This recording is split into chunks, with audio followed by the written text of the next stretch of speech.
श्री शिवाय नमस्तुभ्यम। हर हर महादेव। श्रोताओं, भगवान भोलेनाथ की कृपा से आप सभी स्वस्थ होंगे, मंगलमय होंगे। इसी मंगल कामना के साथ आज की वीडियो हम आरंभ करते हैं।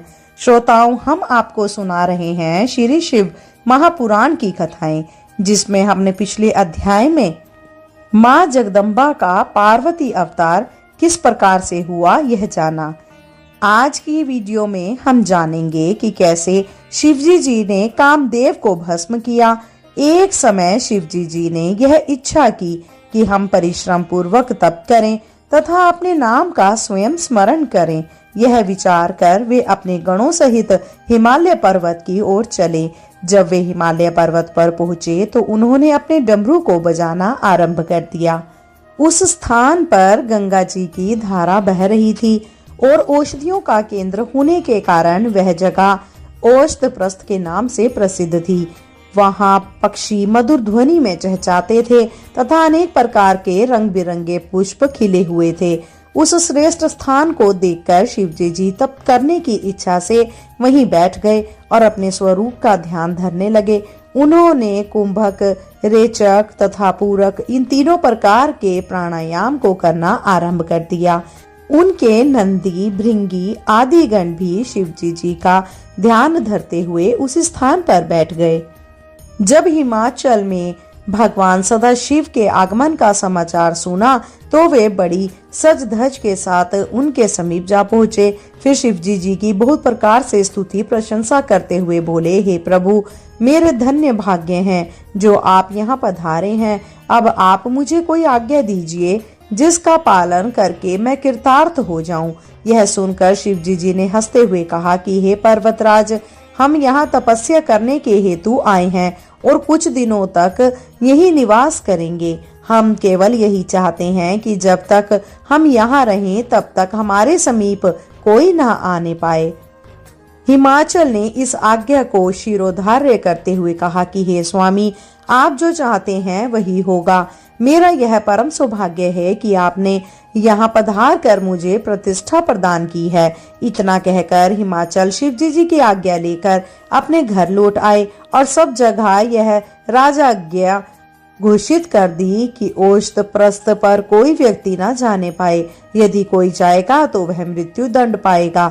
इस आज्ञा के उपरांत हिमाचल अपनी पुत्री गिरिजा को साथ लेकर फिर शिवजी जी की सेवा में पहुँचे तथा उनकी स्तुति प्रशंसा करने के उपरांत बोले, हे प्रभु, यदि आप आज्ञा दें तो मेरी कन्या गिरिजा अपनी सखियों सहित यहाँ आपकी सेवा करती रहे। हिमाचल की प्रार्थना सुनकर शिवजी जी ने गिरिजा को सिर से पांव तक देखने के उपरांत विचार किया कि श्रेष्ठ कार्यों में स्त्री बाधा स्वरूप आ खड़ी होती है, इसीलिए उत्तम कार्य करते समय स्त्री को पास रखने का निषेध किया गया है। कामदेव का उत्तम शस्त्र स्त्री को ही कहा गया है, इसीलिए बुद्धिमानों ने स्त्री को महारोग के समान कहा है। यह विचार कर शिवजी जी ने हिमाचल से कहा कि हे राजन, हम तपस्वियों का स्त्री के साथ रहना शुभ नहीं है। स्त्री तप को भ्रष्ट कर डालती है, अतः हमें गिरिजा का यहाँ रहना स्वीकार नहीं है। शिवजी जी के मुख से यह वचन सुनकर हिमाचल आश्चर्यचकित रह गया, परंतु गिरिजा ने शिवजी जी को संबोधित कर कुछ बातें कही। गिरिजा ने कहा कि हे तपस्वी, आपका मत यह है कि पुरुष प्रकृति से पृथक रहता है, परंतु मैं कहती हूँ कि प्रकृति के बिना पुरुष कभी नहीं ठहर सकता। इस संसार में जो कुछ भी दृष्टिगोचर होता है वह सब प्रकृति का ही स्वरूप है।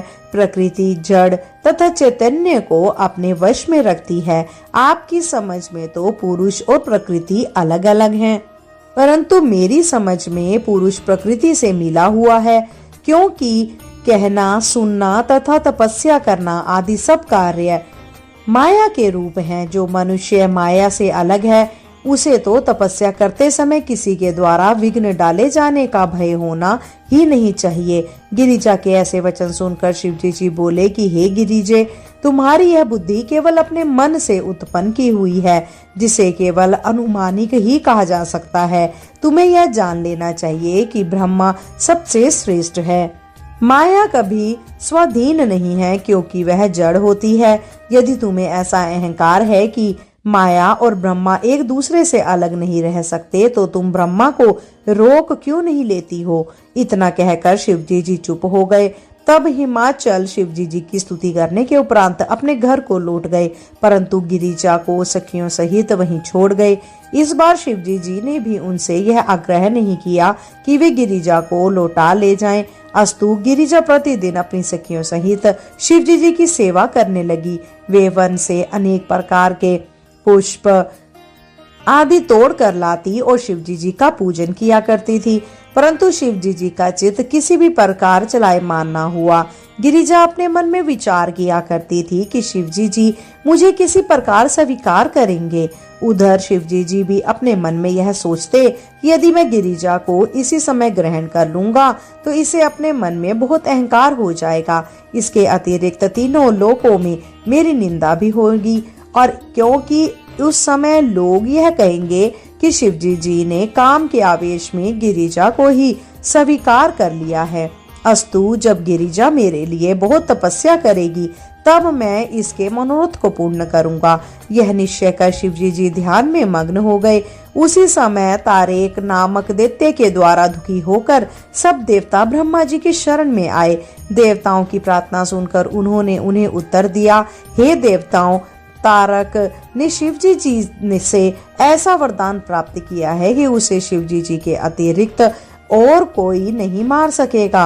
यदि शिवजी जी के वीर्य से कोई पुत्र उत्पन्न हो तो वह तारक को मारने में समर्थ हो सकता है, क्योंकि पुत्र में पिता का तेज रहता है और उसे पिता का स्वरूप कहा जाता है। परंतु यह बात बहुत कठिन दिखाई देती है। इस समय शिवजी जी हिमाचल पर्वत पर तपस्या कर रहे हैं तथा गिरिजा अपनी सखियों सहित उनकी सेवा में संलग्न है। यदि किसी प्रकार वे दोनों परस्पर मिल जाए तो पुण्य हो सकता है। गिरिजा के बिना और किसी से तुम्हारा कार्य नहीं चलेगा।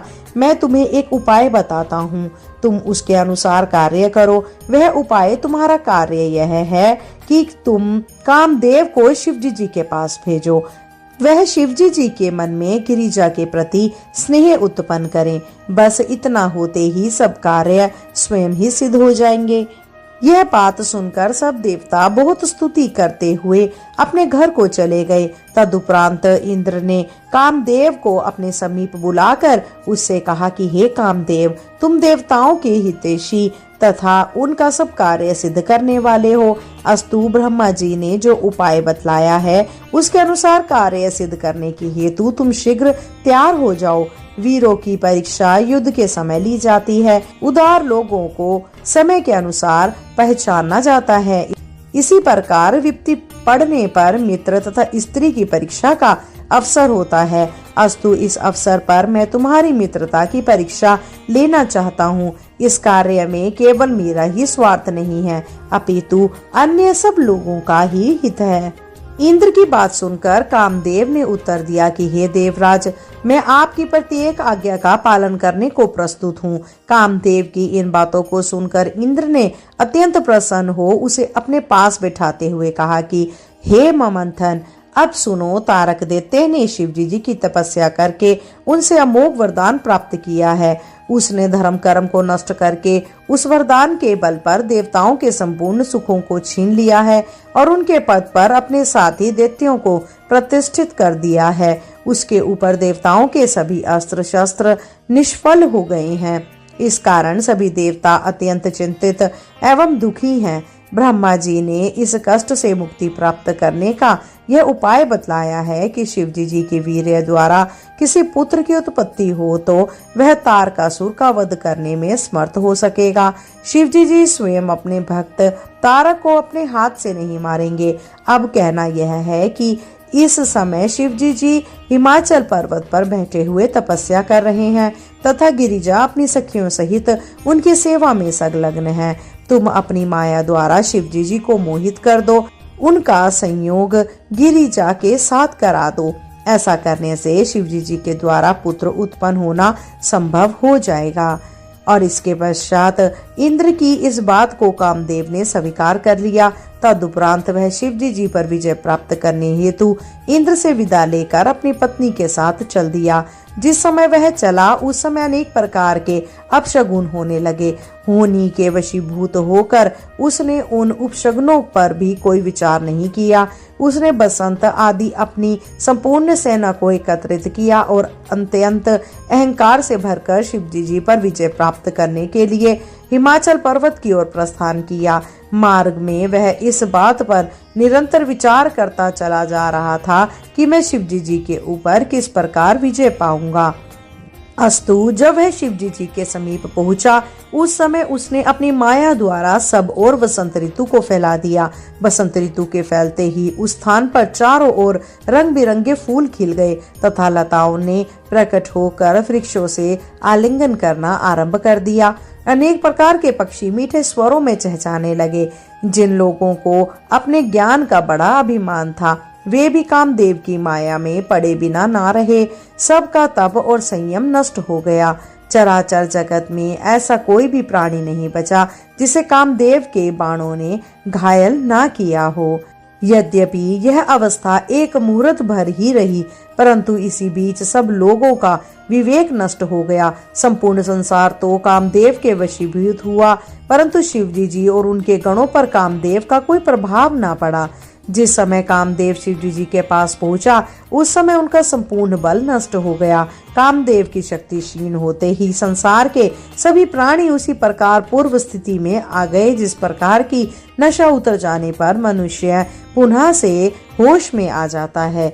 उस समय कामदेव अपने मन में इस प्रकार विचार करने लगा, मुझसे यह बड़ा अपराध हुआ जो मैं अपने अहंकार में भरकर शिवजी जी का चित्त डिगाने के लिए यहाँ चल दिया।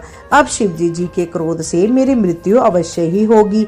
यह विचार कर कामदेव कुछ समय तक तो चिंता में पड़ा रहा। अंत में उसने निश्चय किया कि परोपकार के लिए यदि मुझे प्राण भी त्याग देने पड़े तो वह शुभ ही है। साथ ही यदि मेरी मृत्यु शिवजी जी के द्वारा तो भी मैं शिव गणों में ही गिना जाऊंगा।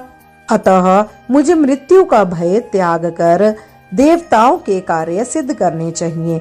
यह निश्चय कर कामदेव ने पुनः अपनी शक्ति को प्रदर्शित किया और संपूर्ण संसार को पहले के ही समान फिर अपने वश में कर लिया। शिवजी जी ने यह दशा देखकर अपने मन को दृढ़ता पूर्वक वश में कर लिया और हठ योग साध कर बैठ गए। यह देखकर कामदेव अपने धनुष पर बाण चढ़ा शिवजी जी की बाईं ओर जा खड़ा हुआ। उस समय तपोभूमि में शिवजी जी के अतिरिक्त ऐसा और कोई नहीं था जिसे उसने मोहित ना कर लिया हो। वह छिपकर समय की प्रतीक्षा करने लगा। अस्तु जिस समय शिवजी जी अपना ध्यान छोड़कर आसन पर बैठे और गिरिजा पूजन की सामग्री लेकर उनके पास आई उसी समय कामदेव ने उचित अवसर जानकर अपने बाण को कानों तक खींचकर शिवजी जी के हृदय पर छोड़ दिया। उसके लगते ही शिवजी जी के मन में प्रीति का अंकुर उत्पन्न हो गया। उस समय शिवजी जी भी कामदेव के वशीभूत हो मुस्कुराते हुए गिरिजा के सुंदर अंगों की प्रशंसा करने लगे और यह इच्छा प्रकट करने लगे कि गिरिजा का हाथ पकड़कर अपने पास खींच लिया जाए। उस समय गिरिजा नारी सुलभ लज्जा के कारण संकुचित हो कुछ पीछे की ओर हट गई। यह दशा देखकर शिवजी जी ने अपने मन में विचार किया कि यह क्या कारण है जो हम इस स्त्री के द्वारा छले गए हैं। ऐसा कौन सा प्रतापी जिसने हमें ऐसा आचरण करने के लिए विवश कर दिया। यह विचार कर ज्यों ही उन्होंने चारों ओर दृष्टि घुमाई त्यों ही उन्हें अपनी बाईं ओर एक वृक्ष की आड़ में छिपा हुआ कामदेव दिखाई दे गया। उस समय शिवजी जी के भयानक रूप को देखकर तीनों लोग कांपने लगे और यह प्रतीत होने लगा मानो अब प्रलय होने ही वाला है। अस्तु शिवजी जी ने कामदेव पर क्रोधित हो जैसे ही अपने तीसरे नेत्र को खोला वैसे ही कामदेव जलकर भस्म हो गया। उस समय तीनों लोकों में हाहाकार मच गया। सभी देवता अत्यंत भयभीत परम दुखी और दीन हो गए तथा अन्य व्यक्तियों को अत्यंत प्रशंसा हुई। गिरिजा को भी अत्यंत आश्चर्य हुआ। उस समय उनके शरीर से बहुत पसीना छूटा और वे अपने सौंदर्य का अहंकार त्याग कर मूर्छित हो गई। उनका कमल के समान मुख प्रभातकालीन चंद्रमा के समान तेजहीन हो गया। जब सखियों ने उनकी इस अवस्था को देखा तो वे गिरिजा का हाथ पकड़कर उनका उपचार करने लगी। तदुपरांत चेतना प्राप्त होने पर गिरिजा अत्यंत लज्जित हो अपने घर लौट आई। इस घटना के उपरांत शिवजी जी भी हिमाचल पर्वत को छोड़कर अपने कैलाश पर्वत पर चले गए। शिवजी जी के चले जाने पर गिरिजा की यह दशा हुई कि वे हर समय शिवजी जी के चरित्र का ध्यान करती हुई उन्हीं के स्मरण में संलग्न हो गई। कामदेव की स्त्री रति ने जब अपने पति की मृत्यु को देखा तो वह बहुत प्रकार से विलाप कर उठी और अपने शरीर की शुद्धि बुद्धि को भुला बैठी।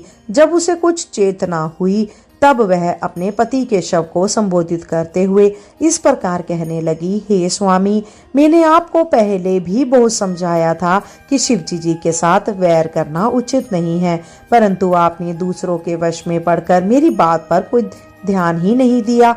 हे नाथ, आपने मुझसे कुछ भी नहीं कहा और मुझे त्याग कर अकेले ही शिवपुरी को चले गए। अब मैं अनाथ बनकर रह रही हूँ। इस प्रकार की बातें कहते हुए रति ने बहुत विलाप किया। ब्रह्मा जी, विष्णु जी तथा अन्य सभी देवता रति को साथ लेकर शिवजी जी की शरण में गए और उन्हें प्रणाम करके इस प्रकार स्तुति करने लगे, हे प्रभु, हम सब लोग शोक रूपी समुद्र में डूब रहे हैं, अतः आप हमारा उद्धार करने की कृपा करें। प्रार्थना को सुनकर शिवजी जी ने प्रकट होकर दर्शन दिया। उस समय वे परमहंसों के समान स्वरूप धारण किए हुए थे। शिवजी जी ने प्रसन्न होकर सबको संबोधित करते हुए कहा, हे देवताओं, तुम सबने जो हमारी स्तुति की है उससे हम अत्यंत प्रसन्न हुए हैं। आप तुम जो चाहो वह हमसे मांग लो। हे प्रभु, आप हमारे मन की इच्छा को भली भांति जानते हैं, हम स्वयं आपसे क्या कहें। यह सुनकर शिवजी जी ने हंसते हुए कहा कि हे देवताओं, हमने ब्रह्मा के शाप को सत्य करने के लिए ही कामदेव को भस्म किया है। अब हम तुम्हें यह वरदान देते हैं कि आज से कामदेव शरीर रहित होकर अतनु के नाम से संसार में प्रसिद्ध होगा और उसकी उत्पत्ति मन के द्वारा हुआ करेगी। उचित समय आने पर हम रति को उसका स्वरूप भी दिखा देंगे, जब वह हमारे पास इसी कैलाश पर्वत पर निवास किया करेगा। जब द्वापर युग में विष्णु का अवतार कृष्ण के रूप में होगा, तब कामदेव कृष्ण के पुत्र के रूप में जन्म लेगा। उस समय वह रति को पुनः ही प्राप्त कर लेगा और अब रति को उचित है कि वह उस समय के आने तक इंद्र के यहाँ जाकर रहे और अपने मन में किसी प्रकार का दुख न माने। वह बिना कोई परिश्रम किए अपने पति को पुनः प्राप्त कर लेगी। जब रुक्मणी के गर्भ से पुत्र के रूप में कामदेव की उत्पत्ति होगी, उस समय इंद्र उसे उठा ले जाएंगे और समुद्र में डाल देंगे। वहां समुद्र में एक मछली को एक केवट अपने जाल में फंसा लेगा और उसे शंबर नामक एक असुर की भेंट कर देगा। जिस समय मछली का पेट फाड़ा जाएगा, उस समय कामदेव, जिसका नाम उस समय प्रदुबन प्रसिद्ध होगा, प्रकट होकर रति के पास गुप्त रूप से रहेगा। तदुपरांत वह बालक उस असुर को मारकर यहाँ चला आएगा। इतना कहकर शिवजी जी सबके देखते ही देखते अंतर्ध्यान हो गए। फिर देवताओं ने भी रति को इंद्र के साथ कर दिया और अपने अपने स्थान को चले गए।